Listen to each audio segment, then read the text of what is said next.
All righty. Good evening, Jamie. How we doing? How's it?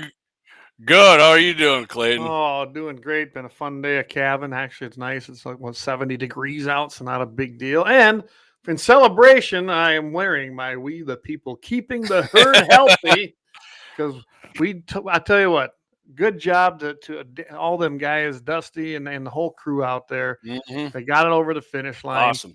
I'm pretty sure Kelly's going to sign it. I know he was on board with it. And telling the Game and Fish to go frickin' pound sand. You know what? I was figuring out how to work this in because here's what we think of Game and Fish. There you go. For those of you on the podcast, zero given. So yeah, we really don't care what they feel like. And That's good good riddance. stuff right there. I come right out of the gate, didn't I I? was just waiting for you to go ahead and throw the F bomb in there. I was waiting for that. Yeah, I've been trying to cut back. That's good. That was Well, good. why don't you start us off and with the Second Amendment tonight? You bet. A well regulated militia, being necessary to the security of a free state, the right of the people to keep and bear arms, shall not be infringed. Absolutely, absolutely, and we got a little of that going on, don't we? We do. Hey, in fact, Saturday's coming up. Shot heard around the world, baby. It is. It is. Hey, DJ's 250 on. years Good ago. evening. Yeah, you want to get to some of those comments? Go for it. I'm going to do some messaging here All and right, over all there right, all right. Who we got on here? Yeah, Elon Doug. Musk's deal.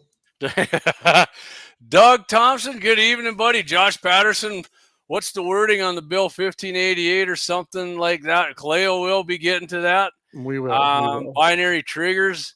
I'm not sure. Not in there anymore, but Okay. we'll talk about that bill here a little bit later. Yep. Okay? One shot Cap. Good evening, Patriots. Good evening, one shot Dan Brown. Good evening, MVEs from the Western Edge. What's Oh up, yeah, Dan? Good evening, absolutely. Brian Warner. You are a fellow MVE from the get go, buddy. Love it. And if you're listening, you don't know what an MVE is. Joe Biden and Biden's FBI said people who support the Second Amendment have Gadsden flags or support fly flags and are patriotic. You're a militia, violent extremist is what you are. MVE. Proud to be one. Happy Easter, Paul Odegaard. You bet. Happy Easter. Oh yeah, Josh, right on. Figured you'd touch on it. You bet we will, Josh. 100% we're going to hit on that. So. Oh yeah, and we'll get to some of that. I know we're going to keep it. At first, we're going to talk about a few other things. We do politics all the time, and you and I both even get tired of that. So. Yeah, we do. I tell you what, Clay. I don't think I have a one damn thing here tonight on politics. I'm going to start off when I got Geronimo's rifle, and I'm going to have fun with this one. Why you don't shoot big bucks? Yeah, I know read. Some people are going to be listening. Oh, whatever. You're a dick. Well, go ahead. Whatever. Maybe. I'm going to tell you why you don't shoot big bucks. There is great points in there, Clayton. I agree with you. So that's going to be fun. And the gun sales for March. We'll see if they went up or down, or if we finally dip below that million mark, or if people are still great Americans and pumping money into their Second Amendment freedoms. Yeah. Evening, Gene Cox. Good evening, Gene. Glad to have you with us. Hopefully, you guys. It looked like they had a little rain over there here this past week. Let us know because I know we didn't get much here. No, I think we got about half an inch up in Golden Valley. I mean, I'm going by what I've seen people commenting that are from Zap and around that area, so I'm hoping. I'll talk to my dad Friday. I'm going up Saturday. Diggity and I are going up. Like I said, we're probably going to do the shot herd around the world there, and then we'll do a few other things. We're going to test out that. We're going to test out that mule deer target I got with the 270 and the 6.5 man bun. That'll be me shooting that. My dad will have the 30-06, and then we might get the neighbor over there with the 7mm PRC and maybe some other ones. So it'll be fun. And I got to throw this out there to a few guys that I know tune in here. Last year we did this because we couldn't use Axis range, but we decided we're going to do it again this year over basically Memorial Day weekend. So we're looking at the 24th probably, which is a Saturday, going out to Wayland's range down here by Bullhead and doing a little kind of a mini 2A day. Hopefully you can make it. If you can't, Jamie, that's just when's that going to be? You don't have an exact. May 24th is what we're looking at. Probably me and Axel probably have to road trip down there for that. Yeah, it'd be kind of fun. We do have the mile target, 1,760 yards out there. So yeah, definitely looking forward to trying Spear that. for that, that's pretty close. What's that? Can I bring my spear for that one? That's pretty close. Definitely sending freedom seeds a long way. Yeah, right? man, that'll be. But so I bet Gene knows where that's at. If he doesn't, we can get him in there. But again, we're looking at the 24th of May. That's a Saturday. I believe that's the Memorial Day weekend. And yeah, I think we're going to try to do it that day. Chris Brownell is coming out from. He's a good friend of ours, and he comes out from Minnesota. Yep. And him and I, we've been discussing for about a year.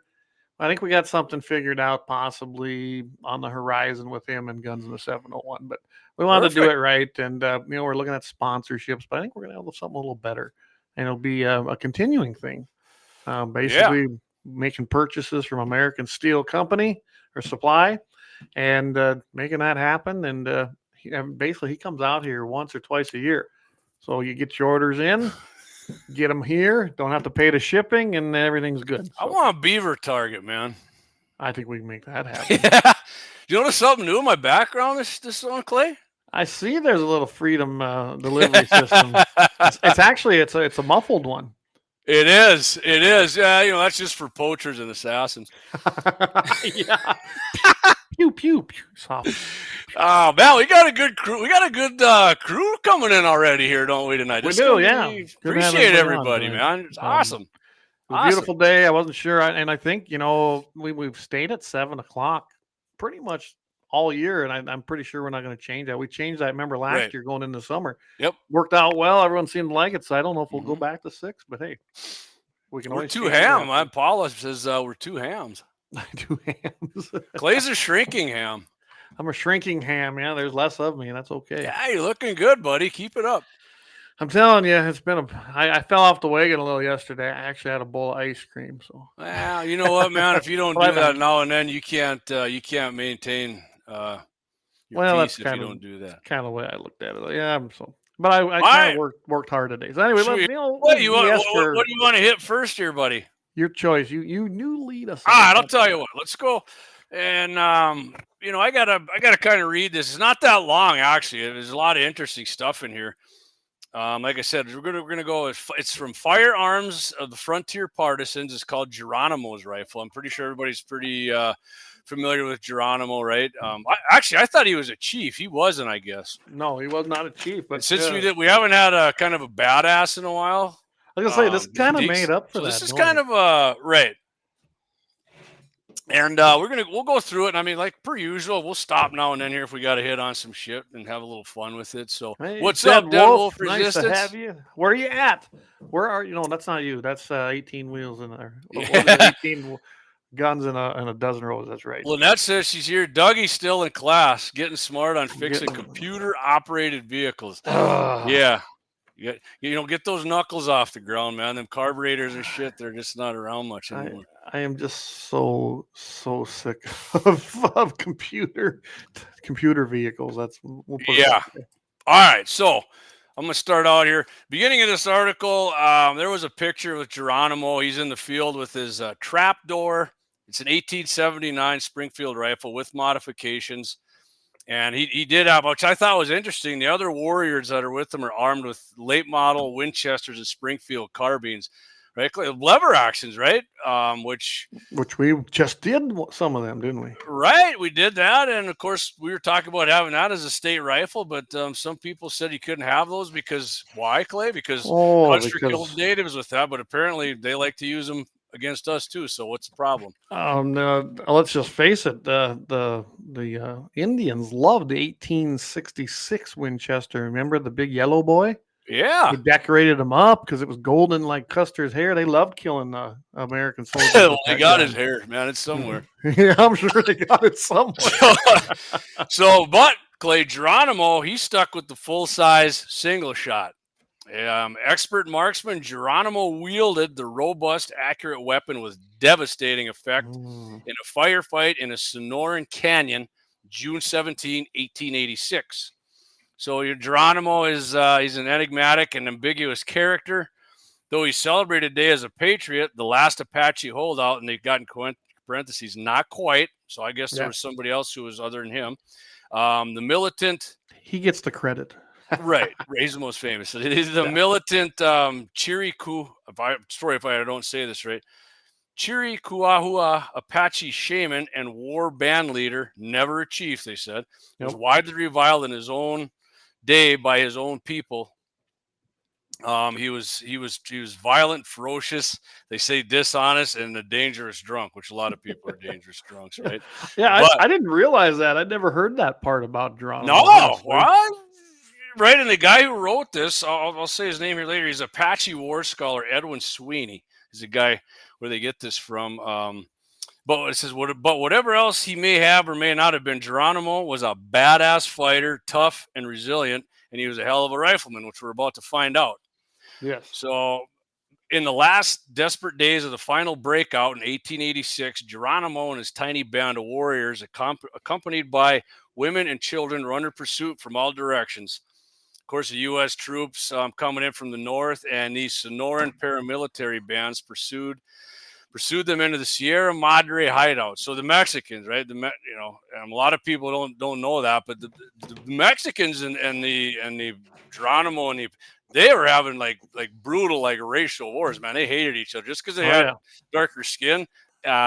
Didn't matter, man. It was like Germany and Russia. They thought of each other as lowlifes, and then they killed each other accordingly. So yes, they did.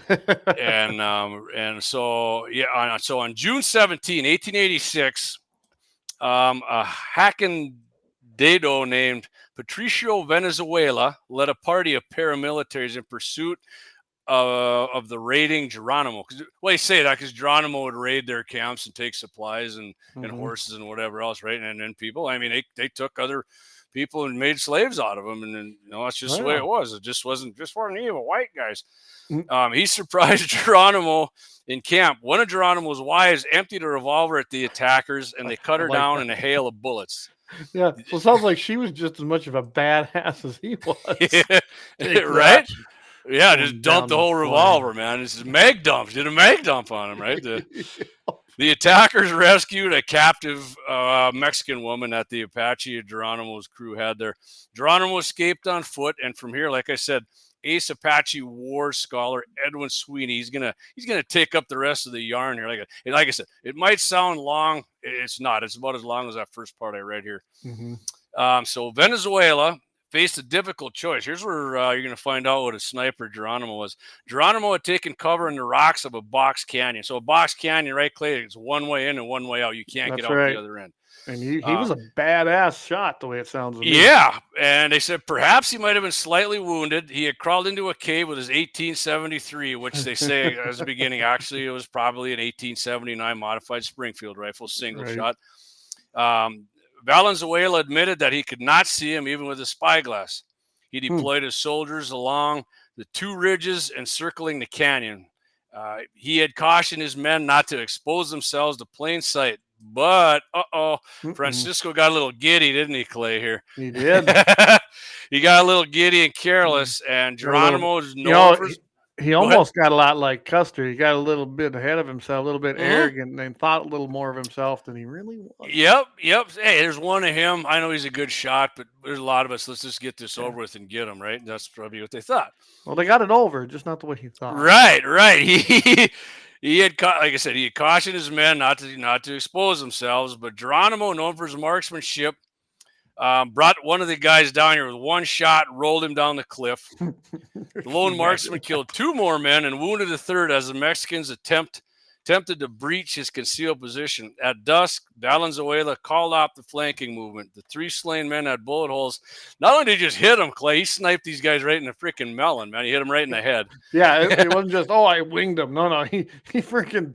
headshot done. He didn't have a scope, man. This is iron sights, so... Yeah, it was great.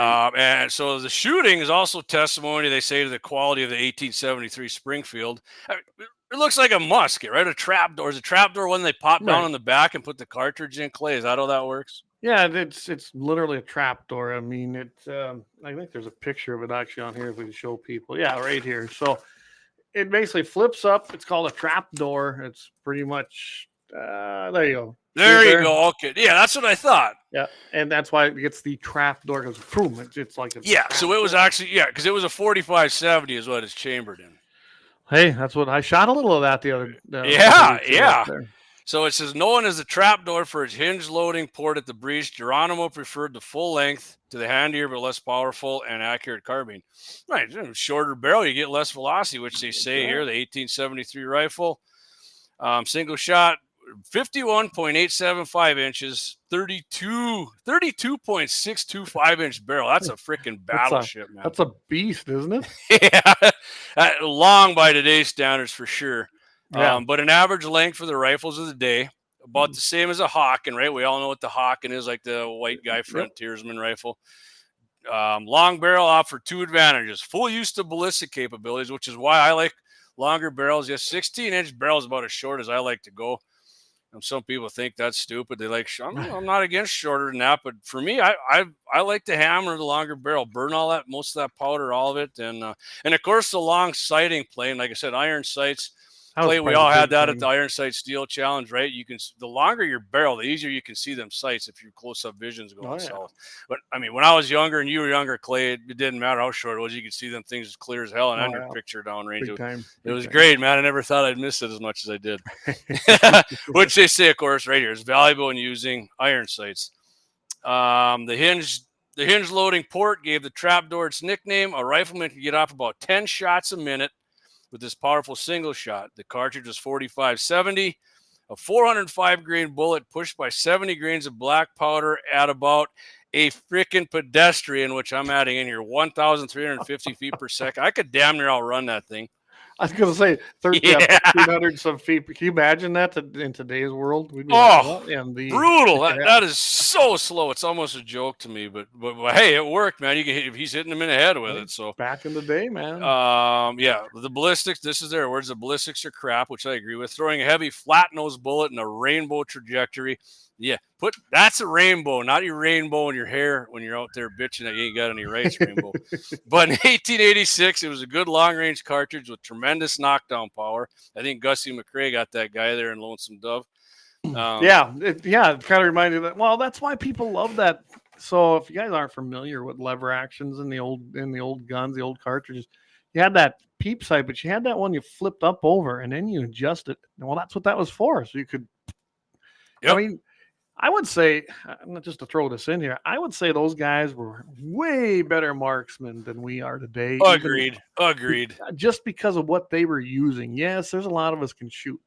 Some better than others, some worse than others. But let's face it, that particular era with that kind of a firearm and technology for today, you were a true marksman because you had to know where that thing was hitting. You just had to at all different levels.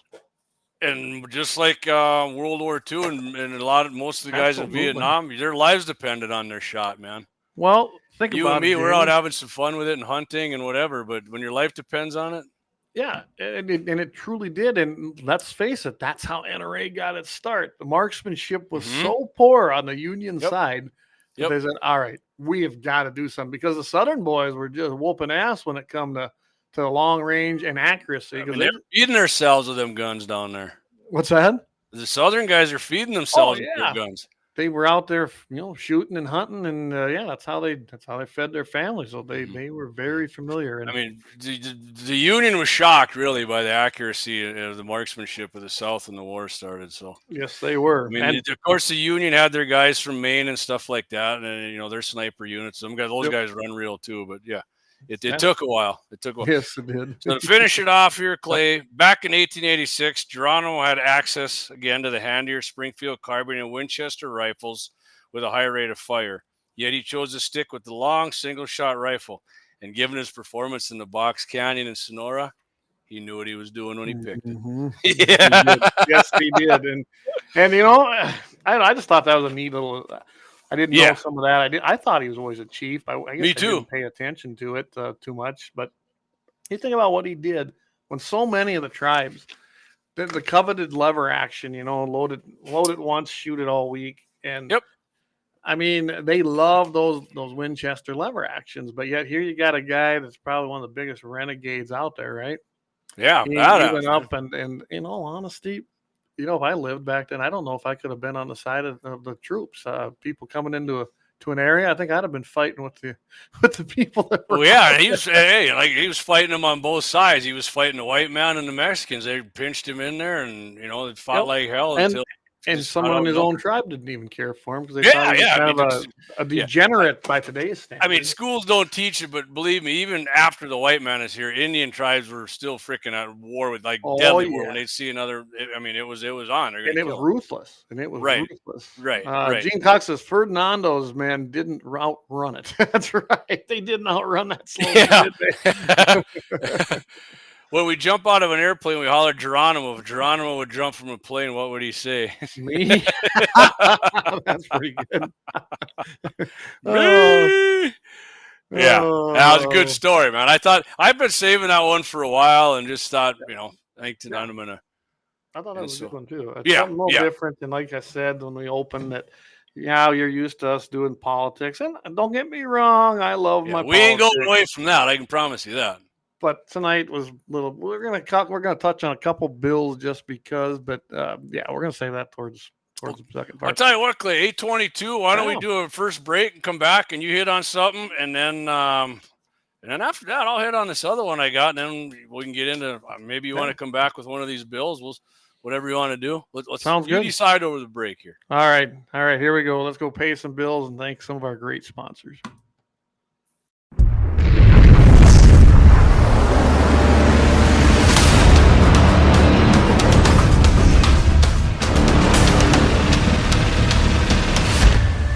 LAUER Auto Repair, located at 309 South Washington Street in Bismarck, North Dakota. Give them a call at 701-258-6308. The team of mechanics at LAUER Auto can take care of any problem your vehicle is having. And when you do business with LAUER, you can be assured you're doing business with a pro Second Amendment America First repair shop. There are plenty of other auto repair shops in the Bismarck-Mandan area. But why take a chance at patronizing a shop that might not have your beliefs at heart? Make no mistake.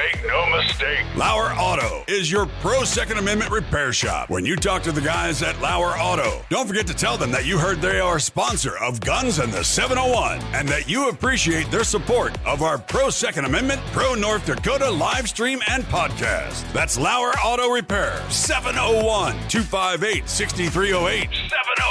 701-258-6308. Located 309 South Washington Street in Bismarck, North Dakota.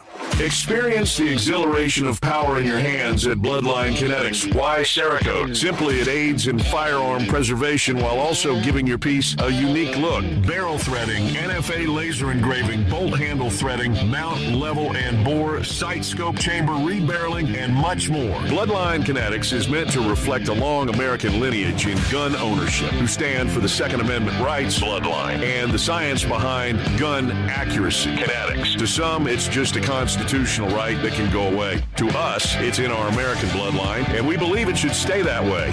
Here at Bloodline Kinetics, we understand that hunters, sportsmen, women, and gun owners should have a quality firearm. Stop and see us at 2008 Morrison Avenue 2 in Bismarck, North Dakota, 58504, Monday through Friday, 8 a.m. to 5 p.m. Call 701-390-7997. Visit our website, bloodlinekinetics.com.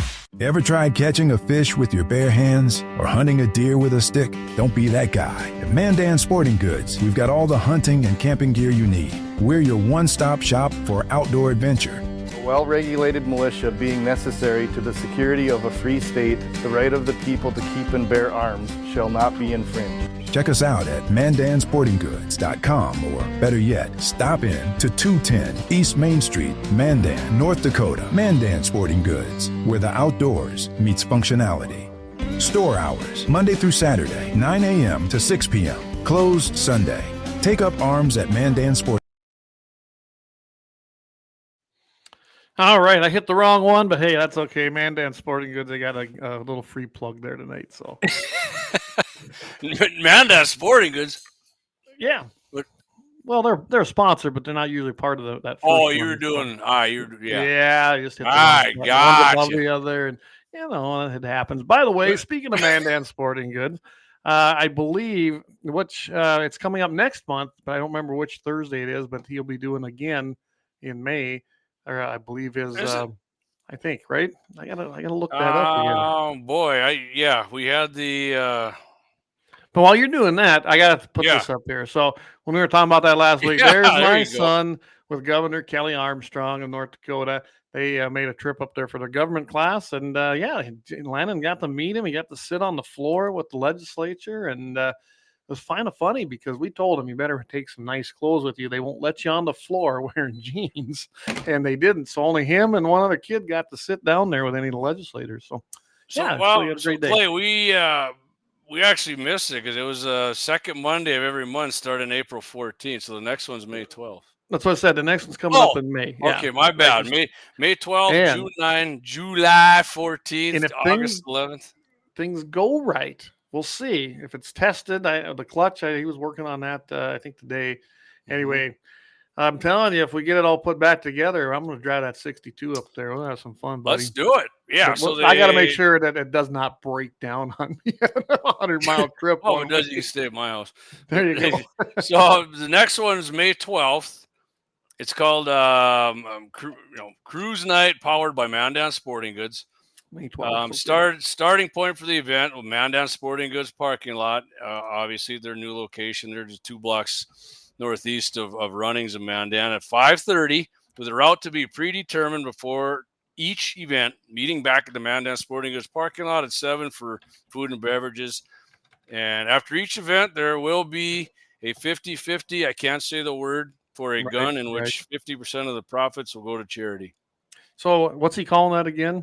It's on May 12th. But Mandan Cruise Night, powered by Mandan Sporting Goods. Awesome. And we're going to talk to Brandon about that and see if maybe we'll try to be part of that. I really think that's a good thing. Yeah. Oh, for sure. And what time was it starting at? 5:30.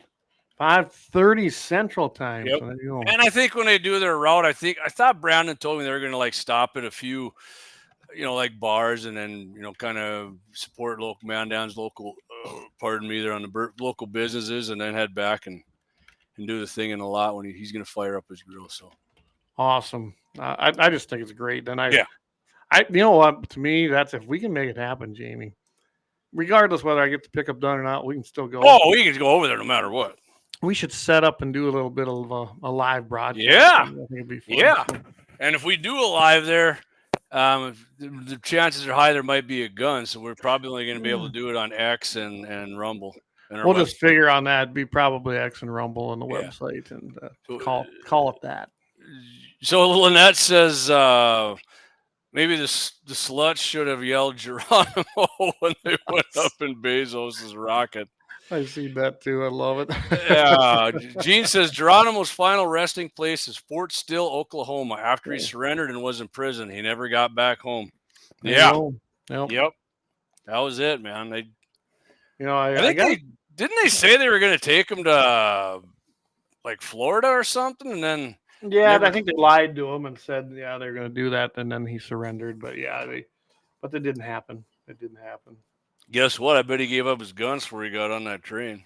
I bet he did too. Imagine that. They always ask you to give them up, right? Don't give that up. At least you get one down in a fight, man. Anyway, all right, Clayton, what do you got for us, buddy? Well, I'm going to talk first about Senate Bill 2155, and I know Daryl was discussing that the other day on KFYR, and when I'd looked, it had said that it had failed. Remember, it had changed, so it had to go back to the Senate, and supposedly it failed, and it did not fail. If you look at the new thing, it said second reading passed, 30 nays to 16, 30 yeas to 16 nays. If you don't know what this bill is, this is the one that is basically a big old FU to landowners.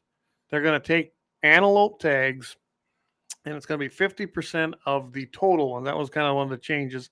They wanted to be of the bucks, which would even made that number lower. But so say there's 10 tags in our unit 6A, I believe here. 50% of them are going to go to landowners. That's it. So if they have more than 5 people applying, then it becomes a lottery. You may not get one. So if there's 6 applicants that want their gratis tags that Game and Fish in the state of North Dakota have promised landowners forever, nope, they're not going to do that. Then they're going to make a lottery and draw, and someone's not going to get one. Well, I know Geronimo felt. Yeah, they only know how Geronimo felt. And that's the problem for me. Anyways, I'm sorry. All I can encourage you to do is call Kelly, call Governor Armstrong's office, and after the next break, I'll try to get that information up here and encourage him to veto that, because I don't really have veto-proof stuff that I can see. Veto that bill. I am sick and tired of the landowners taking the brunt, and there's no fair way. They claim, oh, it's the fair way to do it. It's not the fair way to do it. I don't know. I hate the break. I keep telling people this. Over 90% of all land in the state of North Dakota is, what is it, Jamie? Privately owned. Privately owned. So without us, the landowners, you know what? Here's another great place for what I loaded tonight. Without us, we have zero given if you can't hunt. It's that Zero simple. F's given. Right. And that, I'm so sick and tired of this crap. You know what? We feed them, we take care of them. Them animals, they might be the public's animals, but you sure as hell don't take care of them and feed them. And Clay, where does it say your right to hunt in North Dakota fairly with landowners is guaranteed? It's not in there. The word fair isn't even in the federal constitution. Fair and equal doesn't even, no, it's just not there as far as, especially with the hunting here in the state of North Dakota. So, I would encourage you, call Kelly's office, call Governor Armstrong's office, and let him know you'd like to see him veto that bill, and it should be vetoed, and send a big, loud message to Axman, Cleary, your boy, Dwyer, Marcellius, Rummel, Barta, Clemens, Hogan, Mathern, Sickler, Bocce, or I'll call him, well, I got a different name. Conley, Bocce, you got botulism or what? Yes. Sorvig, Braunberger, Corey, Larson, Paulson, Van Oosting. What the hell's wrong with her? I'm going to call her. I don't know, Bill. Bill, talk to your wife. What's going on there? Burkhardt, Davison, Lee, Powers, Weber, Castaneda. I don't know. Dever, that idiot. He's a sellout. Lem, Roars, and Weston. Now, thank you, though, to Senator Magrum and to Senator Scheibel. He's in my district. Thank you for that. Is it an election year? You've been agreeing with him a lot. He must be voting the right way. Well, he's been doing better on some things. I'll give him this. Him and I, we don't see eye to eye on a lot of things. When it comes to property rights, we're pretty much in line. And you know me, this ain't personal for me. Never has been. A lot of these guys take it that way. Personal business. Yeah. Just but I give credit when credit's due, and he's been great on private property rights, and most of the time on the Second Amendment he is too. Bain was also with us on this, so we had 16 nays, and then Beckendahl was excused or absent. So I don't know what happened. Had the virus. Had the Rona. But it's a horrible bill, and I can tell you right now, you come to if this does not get vetoed, you come to this area and ask me to antelope hunt. Not happening, man. Not happening. My place. Not too big old long ones. That's right. And probably most of the area around me, like we did last time. Good. I hope that does. I hope most landowners do that. It's last time this happened was with the posting bill, and we locked down just in this little area 20,000 acres easy. We'll got do a few of those nice signs up there on the Breck property up in get you some more too. Yeah. So Josh is in that commie call backcountry and that pile of sticks. Brockwall. Absolutely. I use the definition of the word Josh used, the pile of sticks. The pile of sticks. Yeah, I see that. Brian Wanders is 36 is a disappointment in both property rights bills. Absolutely. Yeah. Now, we do have a celebration. Like I said, we got the supplemental fee bill. That was a private property rights bill and a hunting bill. I'm going to my Nissan's going to be going up to the Golden Valley, and the hitch, when I hit a bump, the sparks are going to fly off, and it's going to be so full of corn. Hey, Alex is chiming in. Alex, thanks. I couldn't agree more. This is just another move to Z. By the way, next Wednesday, Alex Balaz is going to be our guest here on Guns in the 701. Alex is out, and I know he was elk hunting. I think he went moose hunting. All right. Alex is an all-around badass, man. The guy put foot to ass for America. He was over in Middle East, Afghanistan, and he got an SR-25 back. He said he's been shooting it. If you know what an SR-25 is, sweet ass rifle. Alex is going to give us a lowdown on that. And Clay, he said he's talking about a primary challenge. I don't know if it's state, federal. What he said, we're going to let Alex go ahead and bring that up when he comes on the show next. Sounds great to me. And yeah, he says, I agree with him here. He says, the sell licenses out of state. And it's just like the bill that was in there this year with Game and Fish that would have allowed us to go back to having a small game license that to hunt pheasants, grouse, whatever, during the season, not just for that 14-day period where you choose, 7 days and 7 days. It's all about the money. It has nothing to do with management. It's about the money. Like most Plus, shit. they got it through so that they're going to raise license fees. And some of them are double, even tripled. Boat licenses, you got to go take a look at that. If you own a boat, yeah, you might be a little shocked when you go to relicense it when it's up again. I could not believe that. And when you ask these numbskulls exactly why, well, it's to keep up with the surrounding states. What does that have to do with anything? Yeah. Hey, we got to keep up with Minnesota. Let's do some gun bans. Yeah. So, like I said, there's been some victories. We'll talk about 1588 here in a little bit. But I wanted to address this one because this one really gets under my craw, especially as a landowner. And I can tell you right now, I'm Scott's with us. Your craw's a lot smaller than it was. Yeah, it is. Call them turkeys in, which, by the way, I'm going to talk a little bit about some turkey stuff. Yeah. But, Scott talked about this on Dakota Prairie Outdoors. We had him on last week. We talked about it again with this gratis tag thing. I am in opposition to this bill. And I will not. I absolutely, I'm going to hunt. If I'm lucky enough to get a gratis tag, I'll definitely hunt. My kids will hunt. You can hunt. If you are a great friend of ours, or you're a family member, I am putting in for that unit. I got 1 point, but I have been lucky at winning guns, so maybe I'll draw a tag down. And I'll just flat out say it here: if I don't know you, don't stop. If this bill goes into law, don't ever stop here and ask me to hunt antelope again. Get a sign put up there, Clay. I should have a sign that says, if you don't know me, don't ask to hunt antelope. Yep, you're no longer allowed to hunt Zero F's given. Yeah, 0 F's given. So, anyway, kind of get off my soapbox there, but I wanted to talk about that. I'd have to get Signs and Wonders to make you one there. I bet he can take care of that. No, he's not a sponsor, but he has done our decals and Rick's an awesome friend of the show. So he made us some really good deals. So yeah. All right. So all right, Clay. Speaking of that, one more thing. Yes, sir. So I placed some orders. We're getting some more of those olive green water things. We're getting a few more of these, which are really cool. I really like. Yeah. Those. By the way, that's a cool one. I need one of those to give to my mom for Mother's Day for sure. Okay, well, we've got a case of them coming, and I had a little problem with my original, so I have a new one. Mine fell out of my pickup box, the 62, because I forgot it was in there when I took it for a drive, and of course the wood is gone. So my old one is gone. It's smashed. The older you get, the wood does disappear. So God, I hope not. Anyway, but we got a new edition. I went ahead and got some tumblers, but I didn't want I like that. Ones.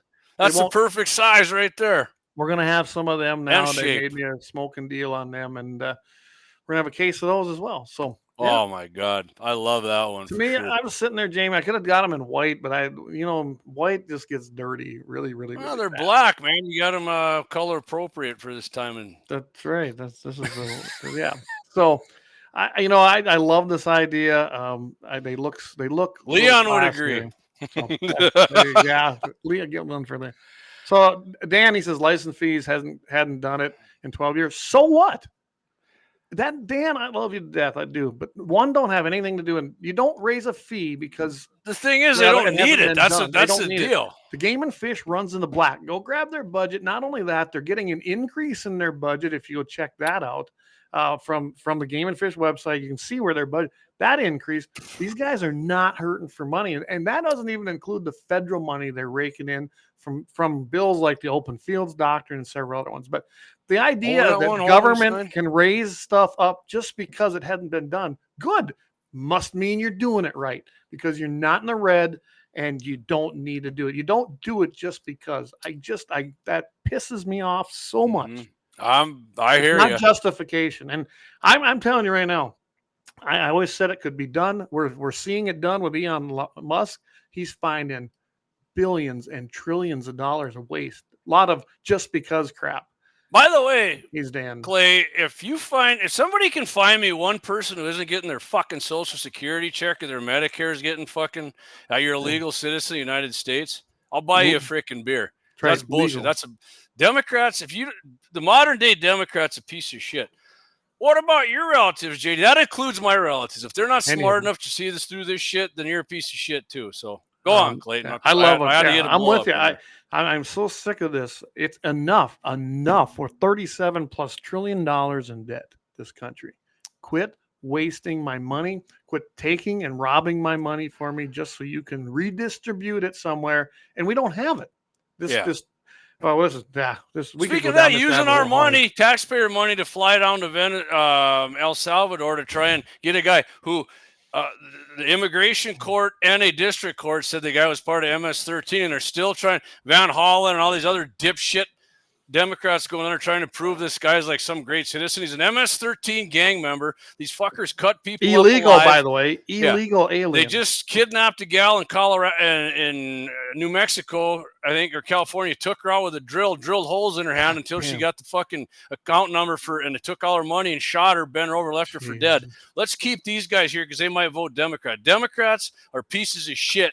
You won't convince me otherwise until they start changing their ways, which they're not going to do. They're doubling and tripling and quadrupling down on their horse shit. Well, it's like we've said here before.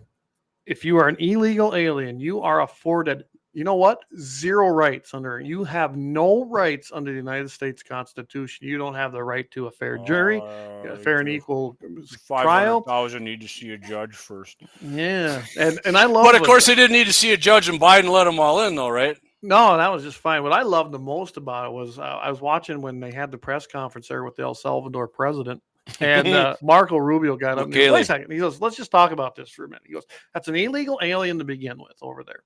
He goes, yes, we can try to get it back, but he goes, I don't think they're going to release him, and we're not going to go try to get him back. That'd be like kidnapping because he is, get this, he's an actual citizen of El Salvador. Did you know that? No, he's not. Where's the proof? Just because Trump said so? That's bullshit. And I love what the El Salvador president says. He says, no. He says, why would we release a terrorist anywhere? Your country, our country. We're not releasing him. So and then the other guy, he gets up there, I forget his name, Miller. But he said, and by the way, he goes, if he does make it back, he's an illegal and we're going to deport him again. I actually call him Mr. Burns. He looks like Mr. Burns, but the guy's ultra smart and knows shit. I mean, he's kind of monotone, but the guy knows everything about everything. He's on. I can tell you this. I am so happy the adults are back in charge again. This is what the Americans are back in charge. Cliff. America, the Americans, exactly. The America first, the American people, citizens, and not delusional mental illness people, DEI standards for everything. This is great. I voted for this. This is exactly what I want. It's exactly how I think.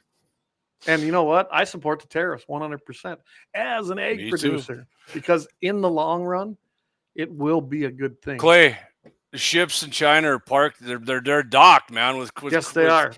Container shipments are 90% down. 90%. That's a good thing. Bring our manufacturing back. And don't forget, remember we're going to get back into gun shit. But remember when Trump did it, the soybeans were the big thing there towards the end of his presidency. Yes.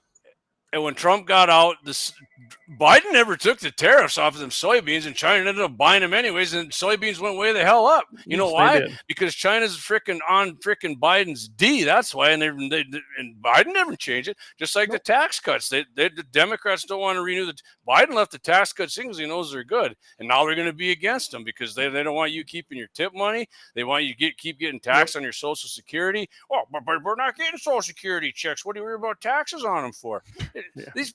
I'm going to quit on that. I know. We could do a whole show just on this. Yes, we could. We should just. It's 8:45. Should we do our ad and come back, Clay? Yep, what do we want to do? Do we want to do why you, and some of you might know what I'm talking to, don't shoot big bucks? Yeah, because I've got a lot of stuff here between you and me, and if we don't get to it all, guess what? I got Friday morning with Mitchell in the morning, so we got. Love it. I don't work, man. I'm gonna be enjoying my coffee. Listen to you. All right, here we go. Let's take a long break. We'll be right back. We're probably gonna go an hour and a half tonight. So here we go. Good chance.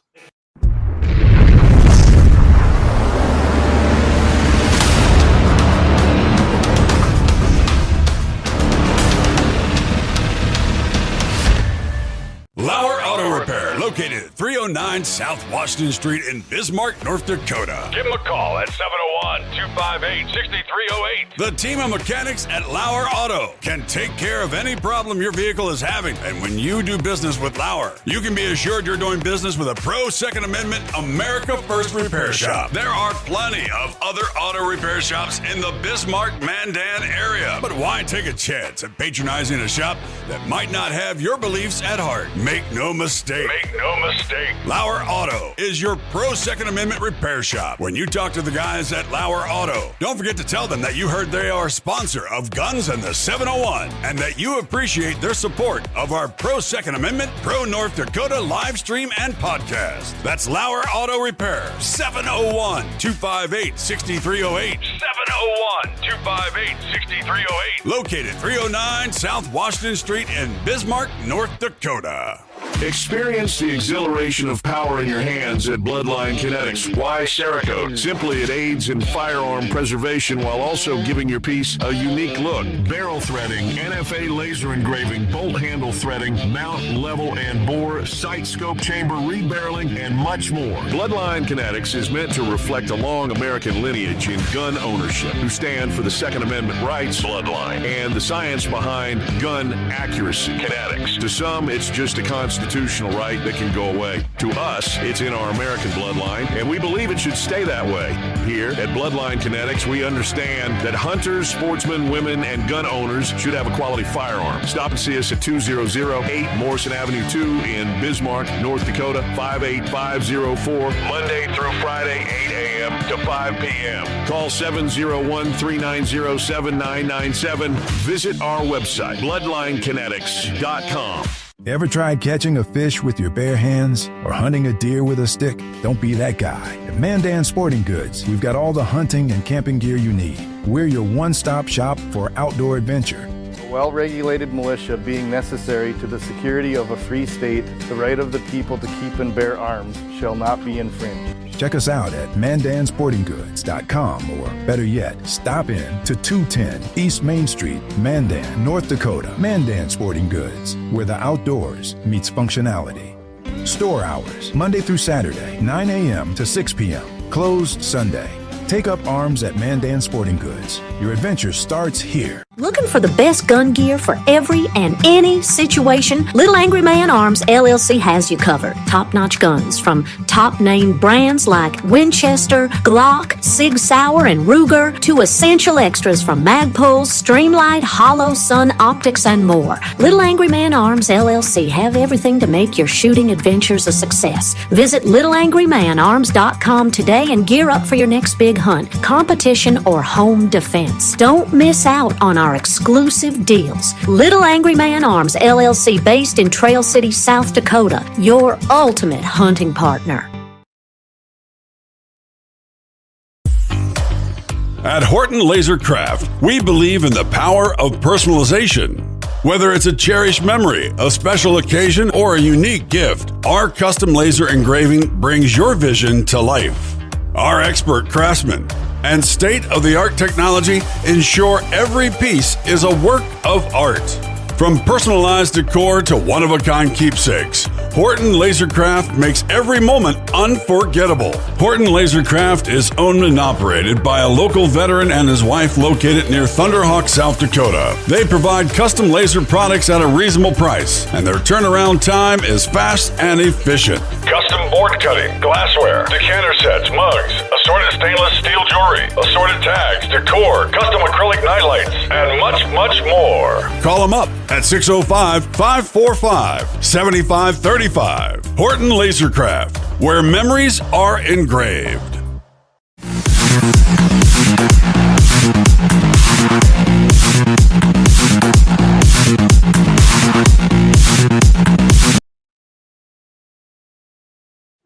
I don't know. I'm kind of feeling like that ending when we come back, man. We're just firing off the hip and going. Yeah. I was kind of revved up all day today. Oh man! Should we go ahead of some of these comments, Clay? Yeah, I was just thinking that same thing. Yeah, he goes. Josh Patterson says, "I love my water bottle and my G&T701 Lauer Auto Cup 2, best ones I got." We appreciate that. that. He We won, by appreciate the way, with his marksmanship abilities. He did, and he couldn't even see that day. God damn, I was That's what shot he claims. by I a think he guy was that said freaking. He was see. playing possum with us, I think. Yeah, Eric, we know. Our guy that's been doing that for us, Mike. He's had taken a hiatus here, and you're right. We need to get that updated. I will work on that as soon. It's probably not going to be this week. This week's crazy for me in the middle of calving, but I'm trying to get that lined up. See if I can't get Mike to do that. But you're absolutely right. And luckily, Brandon's okay. We do plug it and say, hey, don't go there. Go to the new place. It's just a block away from Runnings. Unfortunately, Runnings is getting a lot of free press because of that. I was just in there the other day. Picked up a couple boxes of Hornady American mule deer. Oh, Yep. Rich Whitetail, isn't it, JD? Now when I hunt with you. So Lynette, she put up here, she says, I'm actually not sure what they're doing in the legislation. Today, they shot down a bill that was presented to get China out of the legacy money, and they shot it down. When you talk about investments, I do my best with mine not to support Chinese companies. It's pretty tough because it would shock you how many Chinese investors own parts of our companies in this country. It's sickening, really. And I'm not going to go down that tonight because some of them are big, some of them are huge companies, and I had no clue till I really started looking at the money. It's sad, really. All right, Josh Patterson says, where does the money go from license fees? Oh, CWD commercials. I don't. It goes to a lot of various. That's probably places. from the national bill. That remember they had all that money in there for CWD. Tons in the Great American Outdoors Act. Tons of money, and that was just one. The Un-American Outdoors Act. And unfortunately, Trump signed that. That's Trump's not perfect either. He must have got some bad intel, and he signed that. So, man, I mean, nobody's perfect, right? That's right. Lynette says it sounded like bucks. Okay.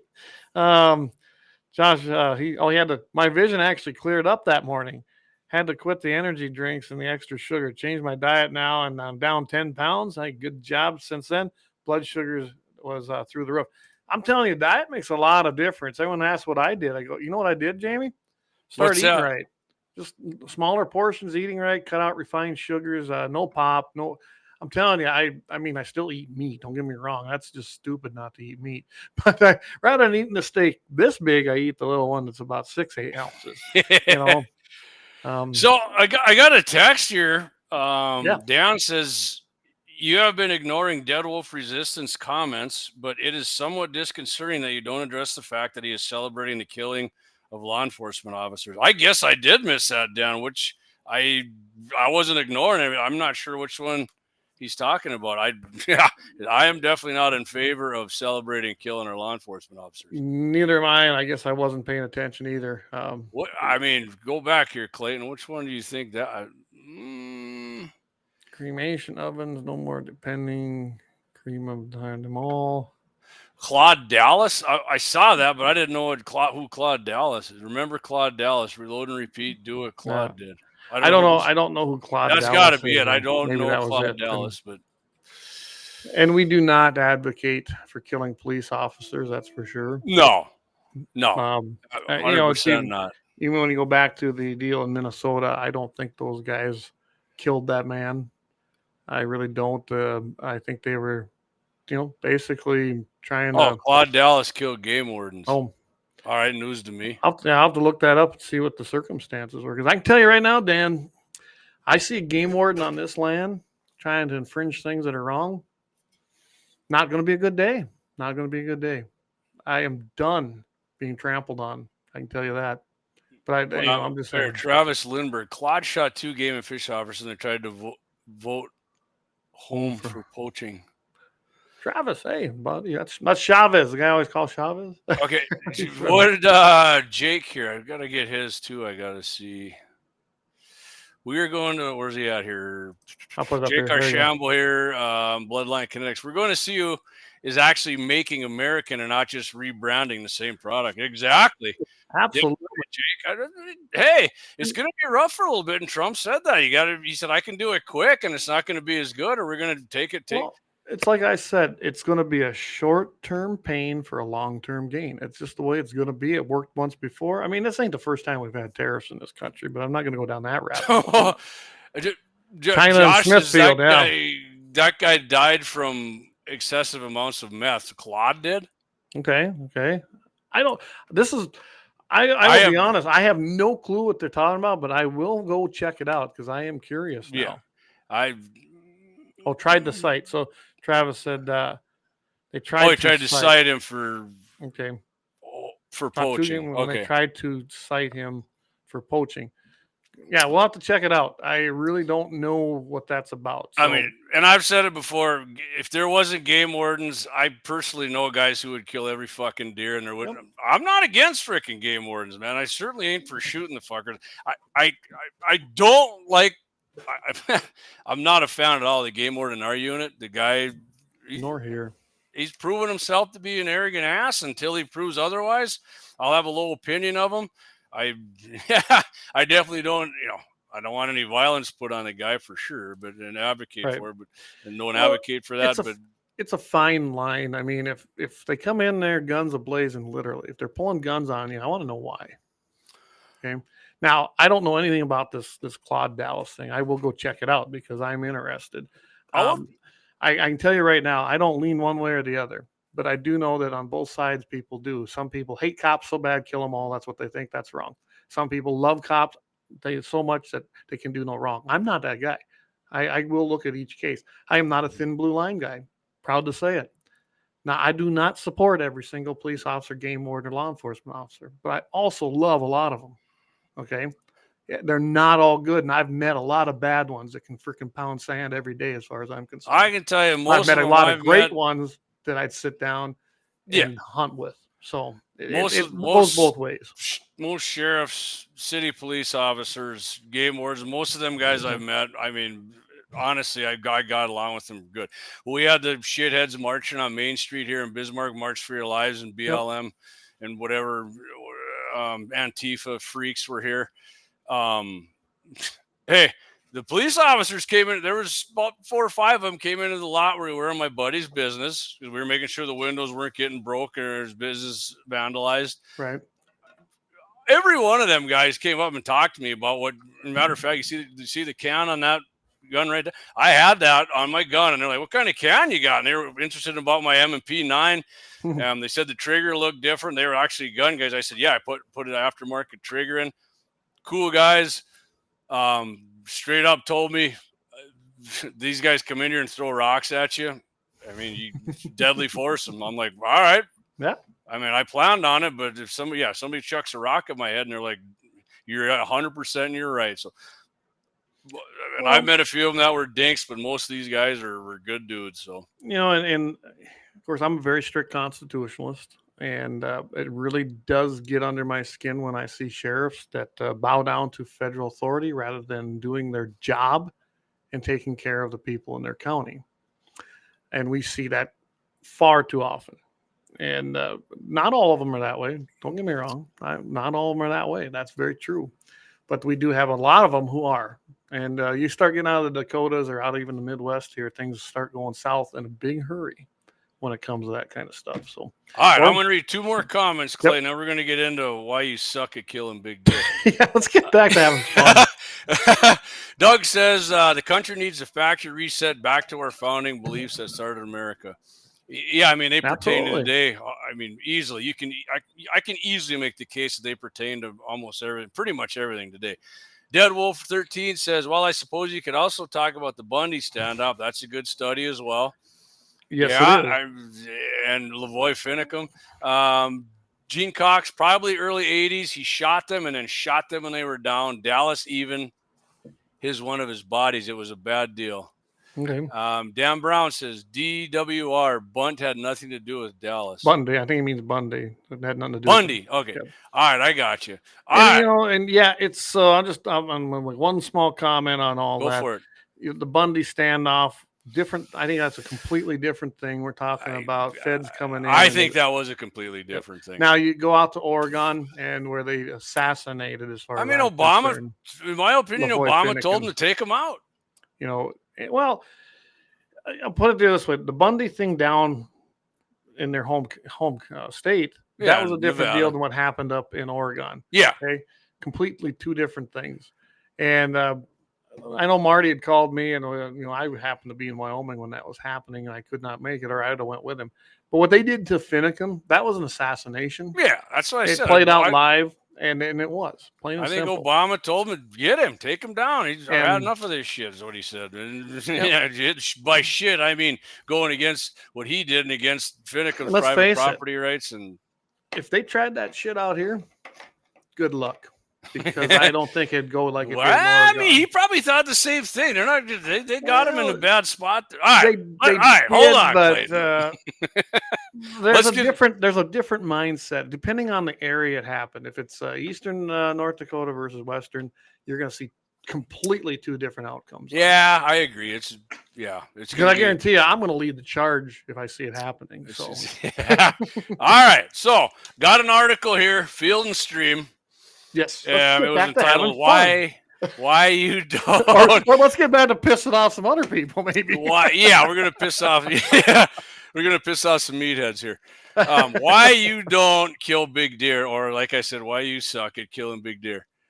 Jake says, "Hey, it's nice out. More videos of Milch." Jake, coming Saturday, brother. Coming soon to the YouTube channel near you. Yeah. Saturday's looking outstanding too. They actually reduced the wind 2 to 8 miles an hour and sunny. There's going to be more than one video of milk jugs exploding. So, David's on. All right, coming in on X, baby. I love it. All right, so if you yet to tag your first Clay truly big buck, or if you lucked into one and you can't repeat the feat, which I did on my whitetail buck, I admit I lucked. I have had a couple other chances, but my stalking lack thereof abilities didn't work for me. It goes for big muleys too. I mean, my biggest mule deer is a 175 as well, so it's still. Trust me, I see a 175. It's going down. The idea of tagging trophy deer year after year can seem impossible, and the hunters can do it. Can leave you scratching your head. How do they repeatedly pull off what most of us struggle mightily to achieve one time? Granted, these big buck gurus have access to ground where tagging a giant is relatively easy, which I've had an argument with one of my friends about. Is a far better deer hunter than me. But if you're not regularly hanging your tag on the sort of buck who you want to see on your wall, odds are you're falling prey to one of these 5 blunders, Clayton. We're going to break these babies down. And some of them aren't wrong. They really are. Right. One of them I kind of had to read twice here, which I think is number 4. But when we get to that, sometimes I got to read shit twice. That's just the way it is. I'm knuckle dragging right wing uneducated gun nut. So. Yeah. By the way, 72 today, first day of the year. God, it was beautiful. Sleeveless hoodie, love it. I even wore the salmon colored. I see that. The beta male one here really gets some people tweaking. What's that pink ass freaking? You should wear that this Saturday. You can have your beta male, salmon colored. Salmon. By the way, I like salmon. I love eating 6'5" man bun gun. You can't get them. I just have my hair cut. You ain't getting a man bun. There. Yeah. You might get one in the front there. Anyway, number 1, why you're not killing big deer. You're hunting in the wrong places, right? Seems pretty obvious. And of course, he prefaces the article here, deciding what means big buck standards is a relative thing. And it is. All right, so I'll make it real quick. Don't shoot a forker. If you got a 2x2, you can tell what a dink buck looks like, okay? Unless you're a kid or some old guy who's got cancer and this is your last hunt, I don't approve of somebody shooting a dink.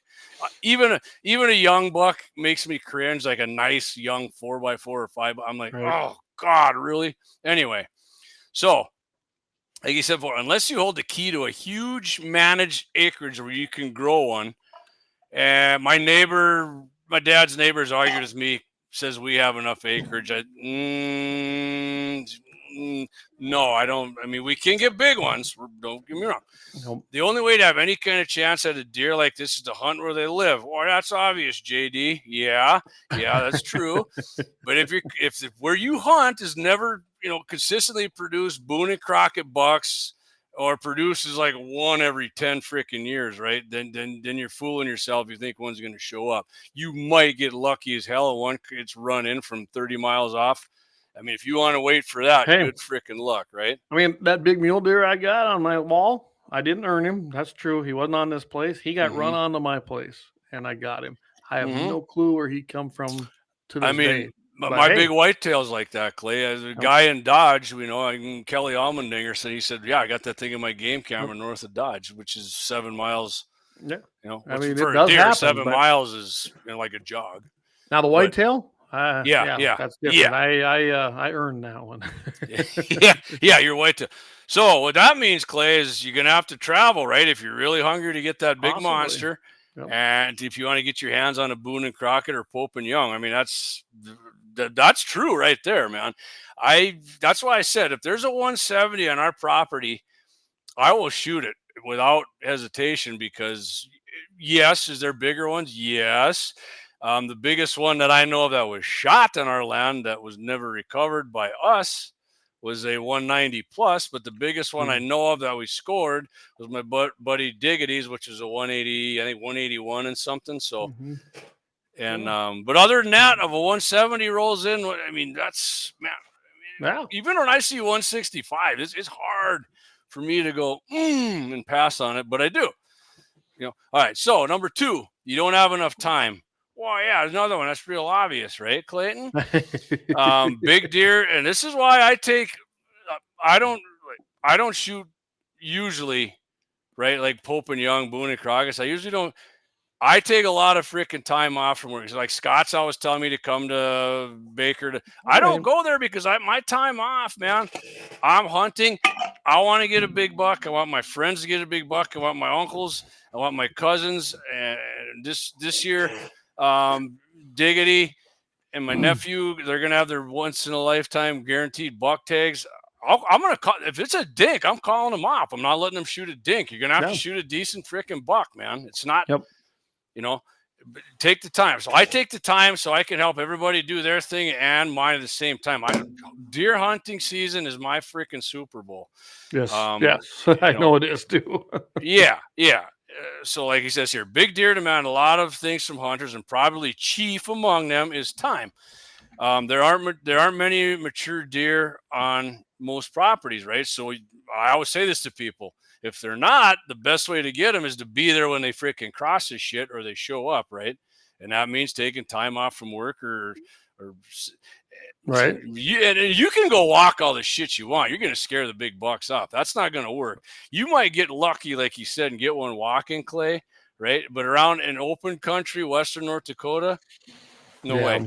So he says, big deer don't move as much as their younger herd mates, preferring to spend more time on their bellies, which is laying around, right, as old lazy creatures. And mature they do. Deer, yeah. Mature deer, they'll lay around and they'll get up at night and go out and do it because they most of them are nocturnal, as Waylon would call them. I mean, look at most old people. They sit around. They don't want to get up and do a bunch of shit. They're chilling. They're relaxing. Mature deer are frequently solitary critters that can ignore the habits and behavior of youngsters. You typically have to wait for perfect conditions before setting up on a mature buck. If all you got is a weekend here and there, it's not going to happen. Yeah. You want to say? Hey, I got to add this. Gene says, I'm not sure, but if you go to Baker, the Almighty will send you a monster. Yeah. That's Eric a long way from my place. Dump 5 gallons of corn, all the big bucks just run to it. Yeah. Oh shit! Booners just come running, man. Just shake it like you do to get a horse. I mean, according to that dickhead Porter in the legislature, that's cheating. And you're just gonna get big bucks all day. Oh yeah. So if you want to do it, like I said, he said it. You can get lucky, right, Clay? But chances are you're gonna need to take your time off. Yes, you are. And I take a minimum of 5 days off. 5 days. That's not including the weekends. 5 days off. And it's usually the second work week. Days for you guys with jobs and stuff. Yeah. No shit, right? So this one, I'm going to add one right into this. Go ahead, Clayton. By all means. I think what you need to do is you got to put the time in. Absolutely got to put the time in. Like that one that whitetail, I knew him, I saw him, I did everything I needed to. But get to know the landowner, because the landowners are out there every single day, and that's part of putting the time in. Talk to them, and if you get to be friends with them, they're probably going to give you some pretty good intel onto the habits of these big deer. Right. And he mentions that, I'm not sure which one, but scouting, taking time off to scout. Yes. I scout deer all the time when I'm up, and I love scouting deer. Some people think it's boring. Oh, I love looking at deer, man. It's pastime, man. It's fun. You see a big velvet come in that you saw was, you can tell when they're small and they're just like a big tree stumps, man. You're like, oh my God, I can't wait to see this thing, because they grow fast, man. If you never watched velvet, but they do freaking grow fast. So anyway, you get buck fever. I did have this once, and it did cost me. Granted, it was like a 425 yards, and I was on a side hill, but I'm still baffled to this day. And I missed badly. I will tell you that I missed way freaking high. How that happened, no clue. In fact, it was opening day. I can walk right to the spot where I was and where this big son of a bitch was. It says you want to turn a normally calm paper puncher or deadly 3D shooter into a blubbering mess that couldn't hit a chest freezer at 10 steps. Yeah. I have friends like that. I seen it happen. I mean, that shit's real. I got buck fever once. I haven't had it. I don't know why I got it. I just did. I got shaky. And it wasn't the biggest deer I've ever seen by any means, but I did. And I was like, what the hell's going on here? Buck fever is depends on where you are in your life and your hunting career, right? I mean, it might be that first time you see a buck and you're able to, take it. It might, and that isn't necessarily a kid. It could be someone who has never hunted and you took them out there and they're 30 years old. I've done that, and I've watched guys miss decent 4 points, 5 points, and just that's what got them. It really was. And I was guilty of it. I did that one time too. And then I did that on I got buck fever. I was so excited. I missed him at 20 yards, and I never. Yeah. I mean, I've seen guys get doe fever. A good example of this, Clay, my buddy, hey, Rob, I know you're going to listen to this. Don't get mad at me. I know you could tie me in a knot if you wanted to. Dead Wolf, he's on Twitter now. All right, good. He's over on X. Nice. Perfect. Rob could shoot bug hole groups on the range. He could hit milk jugs at 800 yards. You got him on a deer. I mean, he'd miss or he'd get a bad shot. But the last couple, he doesn't deer hunt anymore, but the last couple of years, because the guy says here, the only way to get good at killing deer is to kill more. Right? And like Rob did end up killing them. And the last couple of years he shot, man, it was like long. I got a video one. I never did put it together. I should. It was an awesome. I say it was awesome because it was fun. I was there. He got a 310 yards or something, and a couple other the year before, 2 years before that, he nailed them heart shots, just dead on. He was calm and he was steady, and he put the shot where it was. And the 4 or 5 previous years before the deer hunt, he was all over the place and excited and shaky. I could just tell it was a different deal, but yeah, I don't know. He lost his taste for deer hunting. He's out. But I said, man, you finally got good at killing these bastards, and now you're quitting. So, yeah, buck fever. Yeah. It's real. It is. It is a thing, man. For sure it's a thing. I mean, I've never seen my dad have buck fever. That's we did have a huge whitetail. I never heard they got it. Right. He did have it, he had it in the crosshairs, allegedly in the crosshairs out of our new hunting shack, but he never shot it. And I said, why didn't you shoot it? He said, I don't know. And I think he had buck, because this son of a, I mean, we've seen this thing a couple times, but from 1,300 yards away, this thing was a freaking monster. It was probably the biggest. Oh, wow. It was the biggest whitetail buck I've ever seen on the place. But yeah. So number 4, Clay, you treat mature bucks like any other deer, right? So what does that mean, right? Mature bucks don't just live the same lives as younger ones, right? Like we were talking about a little bit. It's kind of a little bit of a thing. They move less. And under certain circumstances, they take time to take cover and other deer run. They don't travel the same paths, right?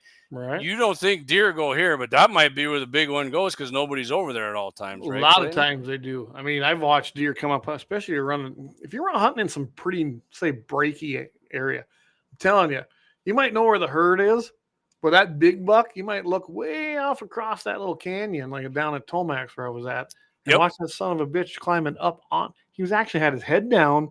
He was almost on his knees. He'd been there, done that before. I hunted that deer forever. Yeah, they're not. Yeah, what he says here, like you're just saying, mature bucks can be loners, choosing to live in odd spots, ignored by other deer, and revealed to us only by careful scouting or sneaking up. And to up the ante, mature bucks, like you said, and I've definitely seen this happen, even with muley bucks, zero tolerance for intrusion.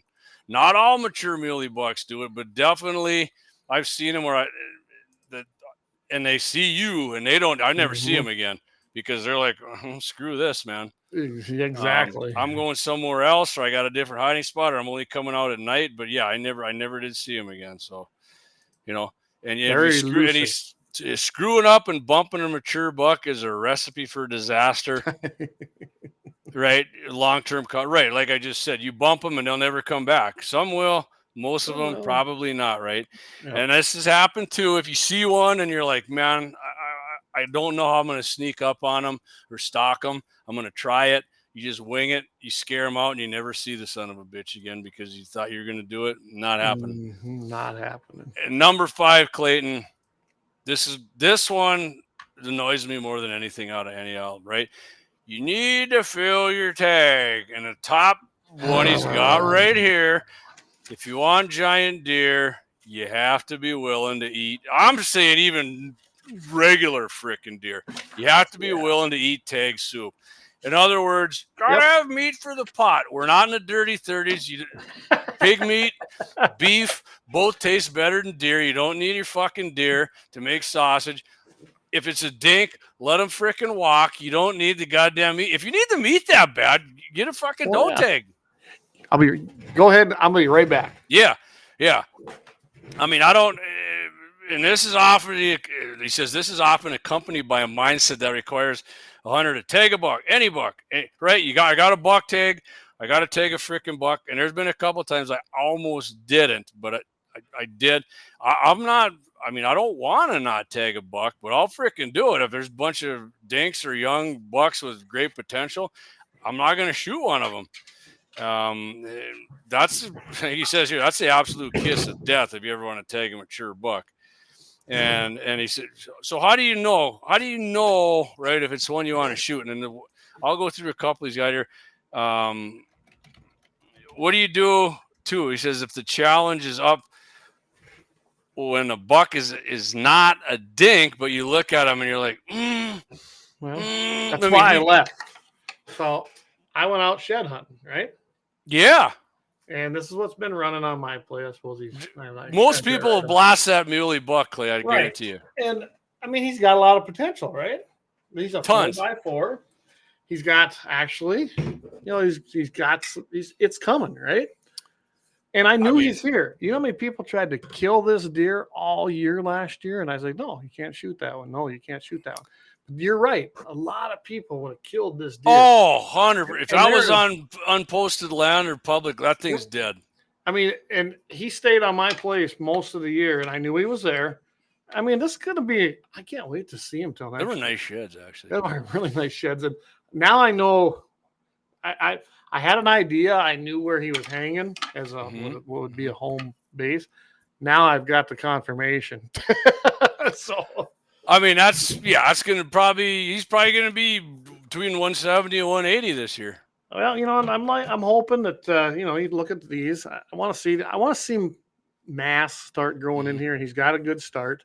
Yep. I want to see these grow. I mean, this deer's got a lot of potential. He's young. I know he's young because I saw him several times around. I got some pictures of him.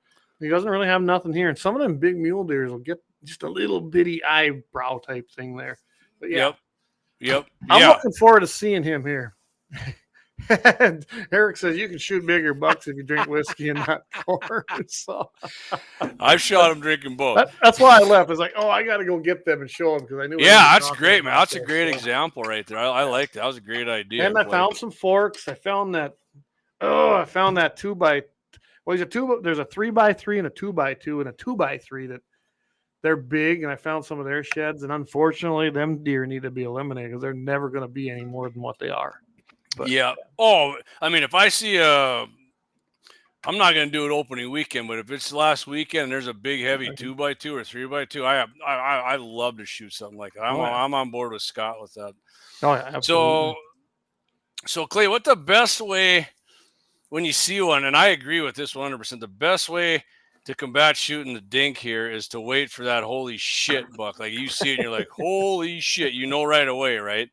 Because if you have to talk yourself into shoot one, like, man, if he turns this way, he's big, but not from this way, you're going to be disappointed when you walk up on it. Yeah. Well, the ground shrinkage, is that what you're talking about? Yeah. You're going to be I'll give credit to my buddy Travis George. I mean, I've almost tried to talk him into a couple of them, and he's like, nope. And then the deer's gone. I'm like, yeah, dude, you were right. You know, I get excited. So when it's not my tag, it's easy for me to tell somebody to shoot one. You know what I mean?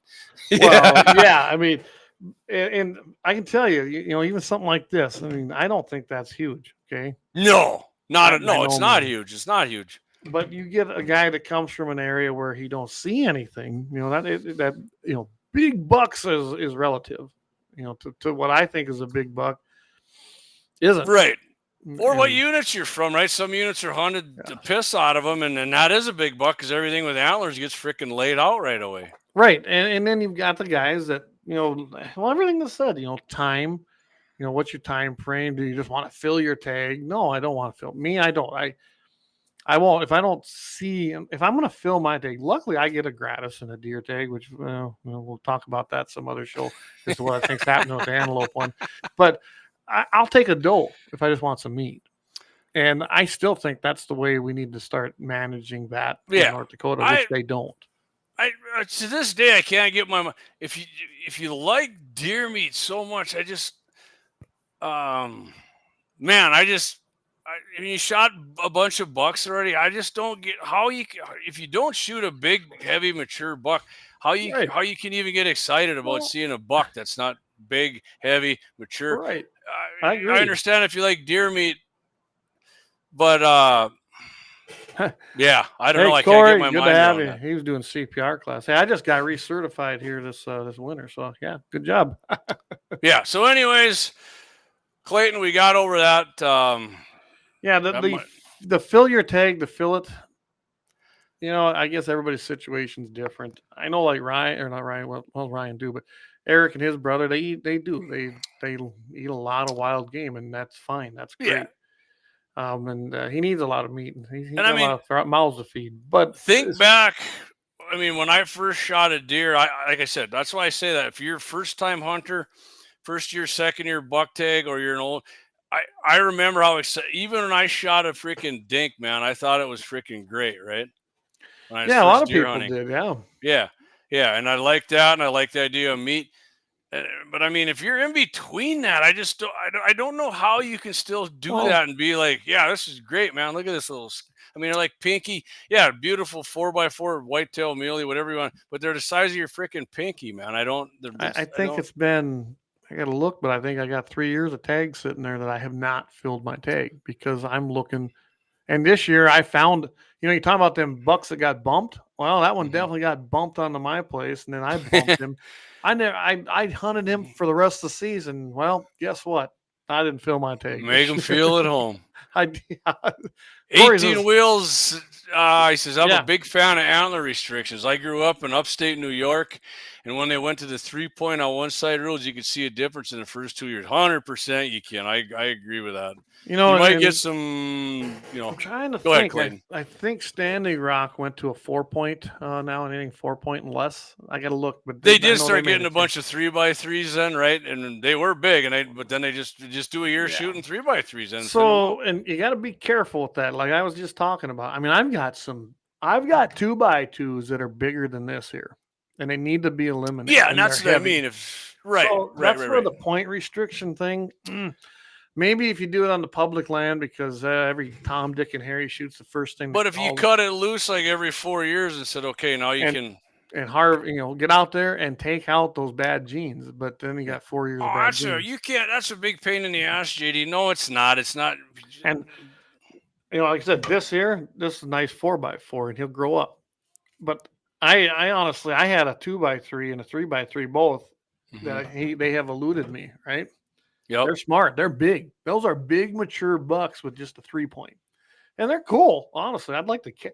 I'm telling you, they're smart, and then they're hard to get, and they've been hunted because everyone wants to take them out of the herd. I think everyone wants to take them harder than the big one. The something really like a 4x4 mule deer, but it's showing up now in these younger bucks. So next year when I go out looking, because Game and Fish does their own counts, but I do real ones on this place and take inventory.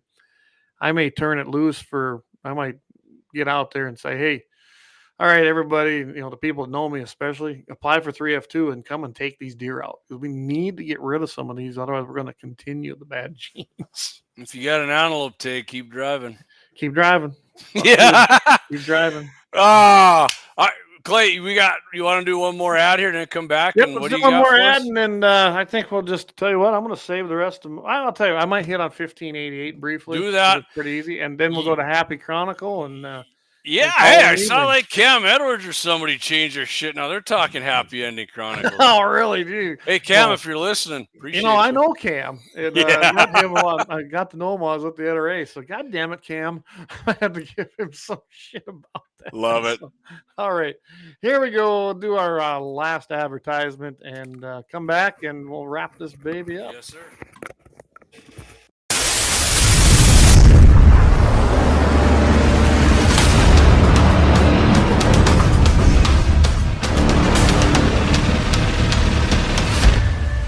LAUER Auto Repair, located at 309 South Washington Street in Bismarck, North Dakota. Give them a call at 701-258-6308. The team of mechanics at LAUER Auto can take care of any problem your vehicle is having. And when you do business with LAUER, you can be assured you're doing business with a pro Second Amendment America First repair shop. There are plenty of other auto repair shops in the Bismarck-Mandan area. But why take a chance at patronizing a shop that might not have your beliefs at heart? Make no mistake. LAUER Auto is your pro Second Amendment repair shop. When you talk to the guys at LAUER Auto, don't forget to tell them that you heard they are a sponsor of Guns and the 701 and that you appreciate their support of our pro Second Amendment, pro North Dakota live stream and podcast. That's LAUER Auto Repair, 701-258-6308. 701-258-6308. Located 309 South Washington Street in Bismarck, North Dakota. Experience the exhilaration of power in your hands at Bloodline Kinetics. Why Cerakote? Simply, it aids in firearm preservation while also giving your piece a unique look. Barrel threading, NFA laser engraving, bolt handle threading, mount, level, and bore, sight scope chamber, rebarreling, and much more. Bloodline Kinetics is meant to reflect a long American lineage in gun ownership, who stand for the Second Amendment rights, Bloodline, and the science behind gun accuracy. Kinetics. To some, it's just a constitutional right that can go away. To us, it's in our American bloodline, and we believe it should stay that way.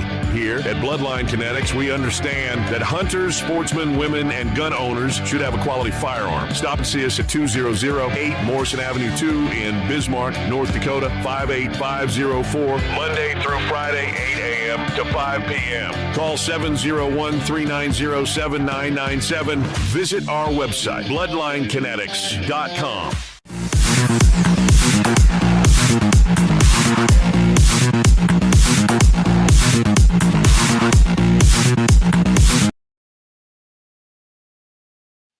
All right, we're back for our last I can segment. do this. It's a a little live bit stream. of Colorado water going into the cup. Colorado Kool-Aid, right? Just water, just water. Ask Just 18 Wheels water. and Eric. That's all it is, man. And Horton Laser Craft, man, they're going to be making us some more in. And then, of course, Bloodline Kinetics and LAUER Auto Repair are two big sponsors. Thanks for everything. And then, of course, man. Hey, 18 Wheels. Sorry, Clayton. Go ahead and finish. He says, snag that like button, everyone. He's right. Hey, even if you don't listen to the whole show, and you like us, just hit Share it because it helps us subscribe. break the freaking algorithms, and it does attract more. Absolutely. I mean, Facebook's got us on. I sent them another email this week message. Yeah, they're not promoting us, so we got to do it everywhere else. Appreciate that, 18 Wheels. Yeah, absolutely. We appreciate it. And of course, Little Angry Man Arms. If you're South Dakota, that's a great place to go. If you're in North Dakota, head on up to Bloodline and the Mandan Sporting Goods. And of course, I can't say enough about Horton Lasercraft. They've done some great stuff. Like I said, I seen nobody was doing stuff like this, and they were. That's what I know. I look for the different stuff. I want something different. Everybody can get a mug. I mean, they got good taste in sponsoring us too. So. I mean, come on, these were pretty cool, weren't they? Yeah. Remember, I told you got to put your hand behind it to make it. Is that what it is? Yeah. We can make it come in and focus. There you go. And there you go. There you go. If I haven't seen you yet, let me know. I usually got them with me, and we'll just give them to you. So, all right. So I want to hit quickly on House Bill 1588. And from what I can see, looking at the actions on it, 1588 has passed, and it's probably going to the governor now. So is it bad? No, they stripped out the bad stuff, as it went through and worked its way through and got amended. And it got division, kind of like the 2137, the supplemental fee bill. They stripped some stuff out of there. Then it finally passed on a 49-43 vote out of the House. It got over to the Senate, went to committee. There was some things happening in there. They did pass it then finally after they amended it. And what they did in the Senate, they stripped out the crap so it didn't have to be divided again. Then it was returned to the House. It was concurred, and then now it has passed on an 87-4-3 vote. So just to kind of give you they stripped out the binary trigger thing, which that was stupid to begin with. That was one of the dumbest things I think I saw. And from what I understand, that was a Porter thing. They did take and change that the dangerous weapon, they're trying to define a dangerous weapon. And a knife blade of now, rather than 5 inches, now it's 6 inches. So if it's under 6 inches, if it's 5 inches, hurt you, you're good. 11 inches and 7/8, actually probably 31-30 seconds. Let's really get technical. Anyway, you're good to go. It's not considered a dangerous weapon. But by golly, if it's got that extra 16th or 30 seconds, then you're screwed. And then you're susceptible to the law. This is why I hate arbitrary numbers and trying to define things, because it's just stupid. It's mostly based on emotions. Let's face it. Anytime you see a law like this, it's based on emotions. Oh, it's black. Oh, it's got a 30-round mag and not a 20-round mag. It's got a flash suppressor. Yeah, ooh, that makes it more dangerous. It's all about emotions. Stock's folding, and that's dangerous. Yeah, well, yeah, that's what I get about this. And then I kind of page through this, and you get down to subsection, what was it here? It's so big. Section 2, and it's 61.1205, and in subsection, and that changed it to the governor, along with state, federal, municipal court judges, retired state and federal judges. Basically, they're all exempt. So, they can do what they want. Oh, yeah. Then you get down to Clay. Yeah, that's right.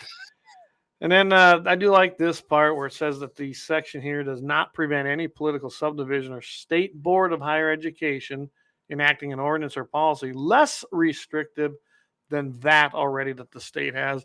This preemption, they've really kind of defined that. That's a good thing in this. So I'm glad that was in there.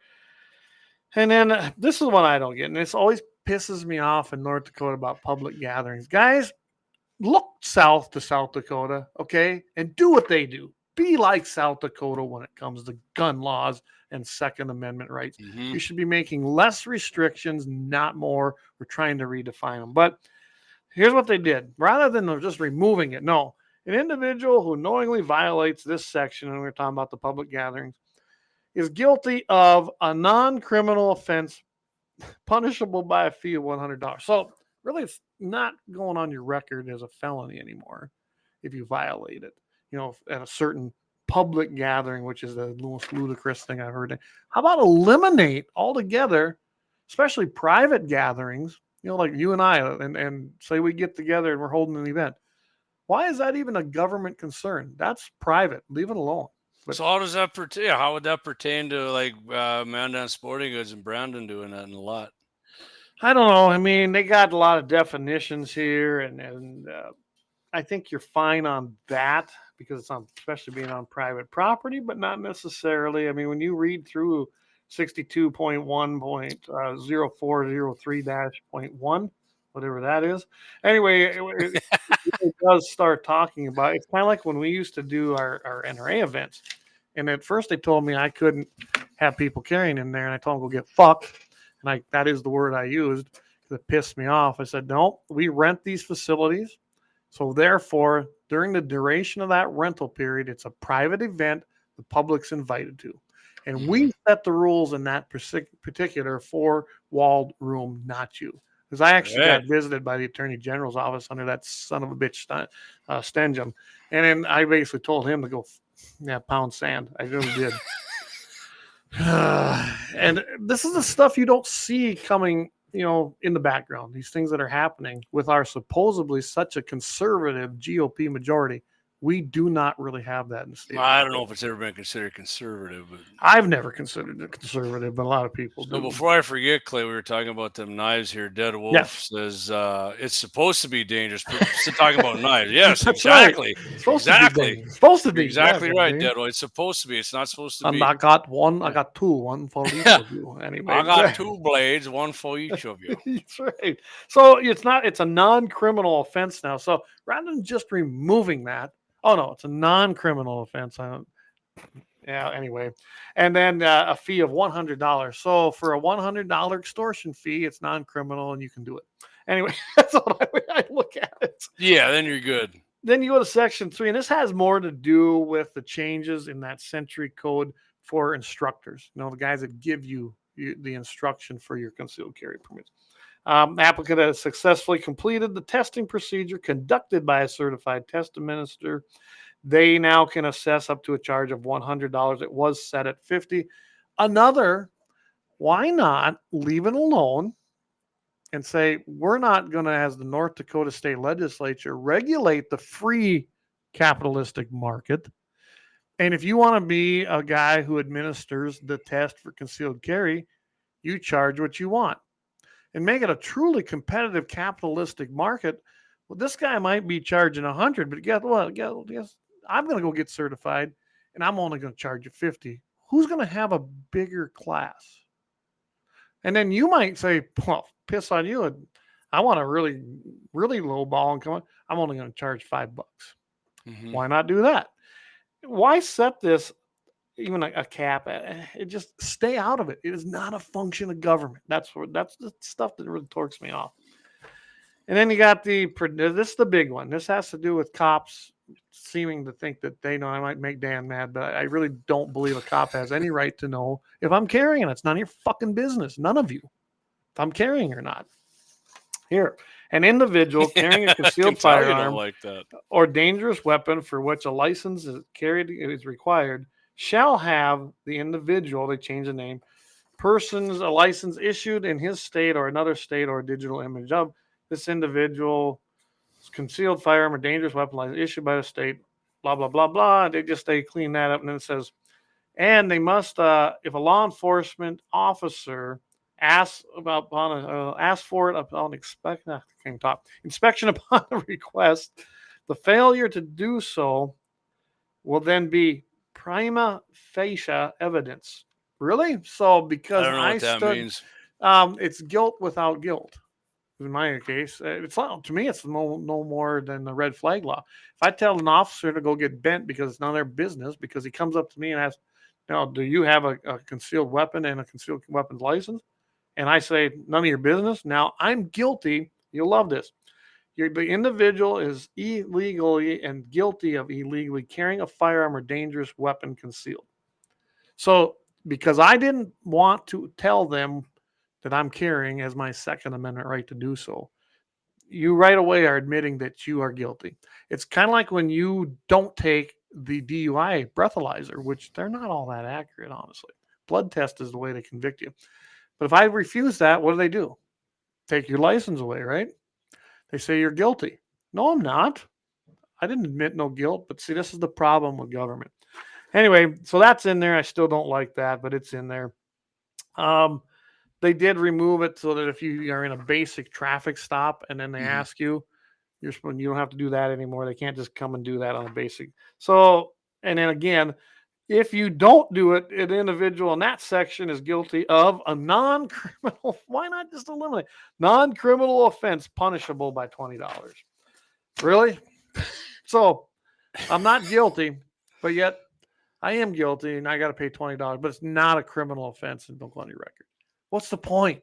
So the bill to me, it isn't horrible. It's kind of pointless. If I was the governor, I would veto it because it's pointless and didn't accomplish anything because they stripped all the crap out of it anyway, which is a good thing.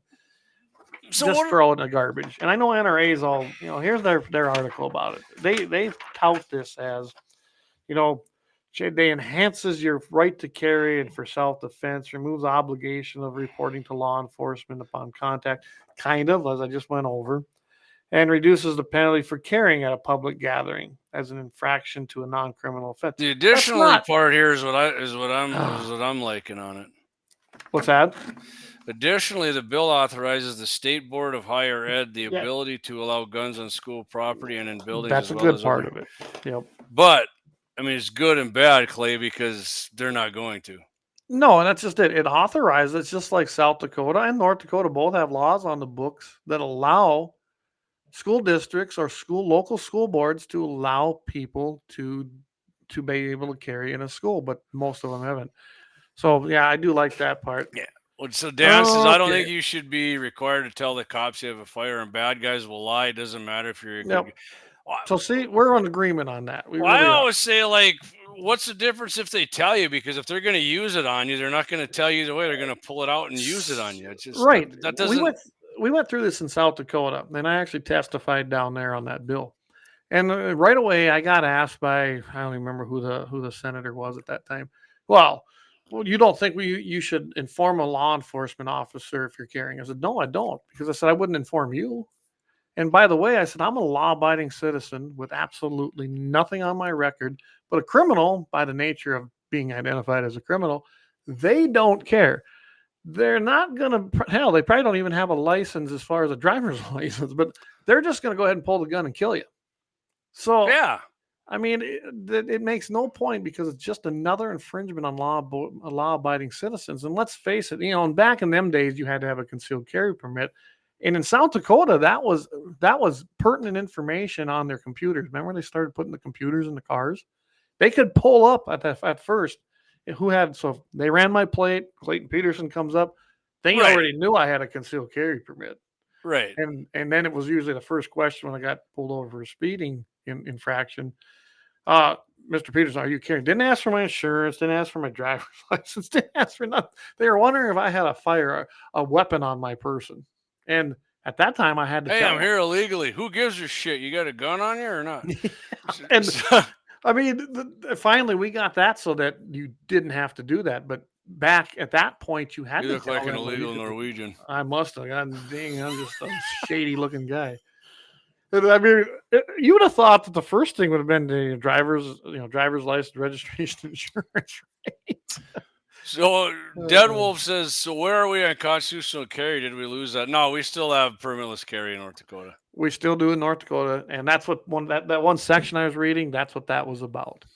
And so like they can't make you do it during a traffic stop or some other infraction. But if they do ask you in certain instances, then yeah, you're supposed to tell them. If you don't, well, you're not in trouble really. You just get a ticket for $20. Kind of like a seatbelt fine. I mean, it's just so stupid. In fact, you probably get a seatbelt fine is probably worse because I imagine that counts towards points. Who wanted to put the $20 thing in there? Come on. Who knows? Yeah. So anyway, that's where 1588 is. If it was me personally, honestly, if Kelly passes, if he signs it or not, it's going to be a lot of difference, and he'll probably sign it. And don't beat him up over it because there is some good stuff in there. But I would personally veto it and say, try again in 2 years. Come on back. Let's get a real bill that actually does something. And what's Alex say? I'm interested. What part of shall not be infringed do they not understand? Any effort other than constitutional carry is evacuating and distraction. Yes, absolutely. I agree, Alex. Thank you. That's why we need to get Alex elected somewhere. I think so. I think so too. Yeah. On top of just being a freaking great American and putting foot. But to in ass the for us. state, I want him in the state somewhere. In a state position. Well, we'll find out next Wednesday. Yeah. So, Alex, we're looking forward to next week. Absolutely. I definitely want to hear about the SR25. So, Clay, I tell you what, let's do that happy ending chronicle, and then you get. Yep, go for it. See what you're going to talk about on Todd. Yep. I'm so used to saying tomorrow now, but it's Friday. We got a day in between. It's Friday. We're back on Wednesday. Yep. Yeah. So, happy ending chronicle here in Yorktown, Virginia. Deputies responded Virginia, around 2 p.m. Of the state home of NRA. Is it? Virginia. Okay, that's where the big Fairfax. Big intimidating building is with the reflecting windows. Oh, that horrible twin tower building that's just monument to destruction. I mean, looks like freedom growing out of the ground to me. It does. So deputies responded about 2 p.m. to reports of a shooting near the intersection of Piccadilly Loop and Justice Lane, Clay. Justice Lane. I like that. I actually know where that's at because Yorktown is not that far away from where we were at. Oh, shit. Yeah. Okay. That's and good. It sticks out when you say Piccadilly Lane. It kind of stands out. Yeah, I mean that's in Justice Lane. It's I mean, it's actually not a bad area. But go ahead. Upon arrival, deputies found a man with a gunshot wound to the abdomen, and detained another man believed to be the shooter. The firearm used in the incident was recovered at the scene. According to investigators, the altercation began several miles away in the area of George Washington Memorial Highway and Denbigh Boulevard. 2 vehicles were involved in a road rage encounter that continued until both vehicles arrived at Grafton Station Apartments, a location believed to be the shooter's residence. Once there, a male passenger from the other vehicle exited, approached the shooter's vehicle, opened the driver's door, and began beating the living piss out of him, striking him in the head and the face. Suffering visible injuries, the driver then retrieved a handgun from his vehicle's center console and shot his attacker 1 time in the abdomen. The wounded man was transported to a hospital for emergency surgery to recover the freedom seed and is currently in serious condition. Multiple witnesses corroborated the sequence of events, and no charges have been filed at this time. The investigation remains ongoing. I didn't look into it, but fairly certain the guy's going to get... You open somebody's door and start thumping them. Yeah. I did go look at it because, that's what I do. And, it's so far no charges, and it doesn't sound like there's going to be any coming. I was laughing because the way you're reading it, I know what it says. I know what you said. So if everyone don't know why I was laughing about a guy getting beat up, it just had to do with Clayton knows I elaborate. Speaking of elaborate, I elaborate a little bit. It was great. I love it. Bottom line is, it's a happy ending chronicle. So 2 comments I'm going to get here. David Fettig says, I had a similar experience when I got my CCP. I didn't have a pistol yet. I spent an hour pulled over because I refused a vehicle search. Yeah, I've been there, done Alex says, hell yeah.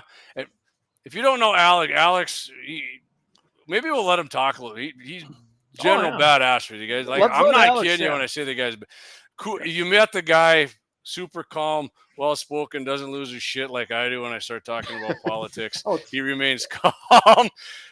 Awesome guy. He's not a plant. He's not a plant. Everybody. Right. Definitely not a plant from the CIA. If you haven't heard of Alex, tune in next Wednesday. You'll meet him, and if you have, I know you'll be tuning in again because he's a great guy. Awesome. Thanks for not banning me. We wouldn't ban you. No, we don't. We only banned one person. That was an insane leftist. We should have probably just let him go because him or whatever it was because the commenters that was good, wasn't it? Yeah. All right, Clayton. What do you got coming up Friday? So again, Friday, not tomorrow, but Friday. Mitchell in the morning, 7:15 in the morning in the Mountain Time Zone, 8:15 in the Central. So I'm going to be some things we didn't get to tonight. I have a great happy ending chronicle as well. Involves an Easter egg hunt. I mean, it is the Easter season. Oh, so, perfect! Yeah. Really? Okay. Yeah. And it's actually out in Missouri. So that'll be probably the last. We call the Missouri boat ride. Then Montana. By the way, North Dakota legislature. Look to the south or look to the west and see how they do it as far as the gun laws. Montana red flag prevention bill heading to the governor's desk. Love it. I'm going to talk a little bit about that. G&T. And then, turkey season's here, right? I know Eric was down there in the Slim Buttes doing a little turkey hunting. He drove all the way back from the Slim Buttes to come up here to prom because my son took his daughter to prom. So, and then went all the way back down to the Buttes. So that's dedication. Right Two there. good-looking kids right there, too. I think they had a blast, too. They had a lot of fun. Awesome. So it was good. But anyway, a rare color phase in wild turkeys. Is it crossed with domestics, or is it just another variation or another gene within turkeys? And I know what they're talking about. I've actually seen some of these different colored turkeys, even around here. So I'm going to go over that a little bit. And of course, I have, like I said, I got my happy ending chronicle, and I don't know, we might touch on a couple other things. We'll see. I'm just kind of curious. You might have to. I wonder how them gun sales are doing. You might have to give us an update on that. Friday. Well, yeah, maybe I can do that. Right, because Trump said they said the big gun slump was coming. Nobody was going to buy guns. Yeah, not so much, right? Thanks, Josh. He said, "Great show, fellas." 2A701. Hey, man, I don't wear your hat, but my hair got cut, so whenever I can go, he says he agrees. He's a 2A701. That's our man, Kelsey Glauser. Big fan of Alex Balaz. And Kelsey, I gotta say, man, you still haven't told me, but thanks for setting me up with those access points. They worked really good. Oh, that's right. He did do that, didn't he? Yep, he did. I might even touch on. We'll see where we go on Friday, but NRA's board of directors had an election. They still got their annual meeting one to do. But they had a pretty good, I think, a good result. And I actually recognize a lot of the names on there. Jason Wilson coming out of Lucid, out of Riverton, Wyoming. Know Jason real well. So I think you should do that, Clay, because I'm curious. I didn't read that. I know you sent me that link, but I am curious if the power structure changed there. So it's on. It's so. Hold on. Make them tune in Friday. We'll make them tune in Friday. You want to tune in? Are you and Clay Peterson? You're Sims for the NRA. Yeah, we are, because the NRA kicks ass, man. They do, and don't make assumptions. I have issues with them too. Even though I work right, I do too, Clay. But there's still legitimate things that I think they're addressing now. And I thought Uncle Wayne needed to retire. How many times did I say he needed to freaking retire? And he should have, and he didn't. Yep. So, yeah. One thing, Letitia James, that actually worked out, because she's going down now. Now she's going down. Turns out she's crooked as a frickin'. No kidding. So, yep, I know. All right. Well, I'll tell you what, we're going to probably wrap it up. I appreciate everybody. Unless you got something else you want to address. Appreciate everybody tuning in. It was a fun show. Hope you guys enjoyed it. Yeah. Got good retention here. Appreciate everybody's comments. And one more time, next Wednesday, Alex Balaz coming on with us, former ass kicker for the United States. So he might, he'd still do it if you asked him. I guarantee you would. I think Alex will be right there with us if things go bad. Alex is he's talking about a primary challenge. He's going to talk about his SR-25 rifle and give us a little elk hunt. He went out to Montana and made some sausage and went out. It's going to be a good show, man. If you don't know Alex, and I don't know, I haven't talked to Michael Bell, but I know we're coming up on that first Monday in May as well. We're penciled in. So unless he changes dates, sometimes he does, but I think we're set to go on the first Monday in May. So we're in, baby. All right, everybody, tune in again Friday, 7:15 in the morning Mountain Time, 8:15 in the Central Time Zone that they tried to make the whole state. Anyway, thanks for listening. Tune in on Friday. And what do I always say? Keep your powder dry, everybody. Catch you later. Thanks.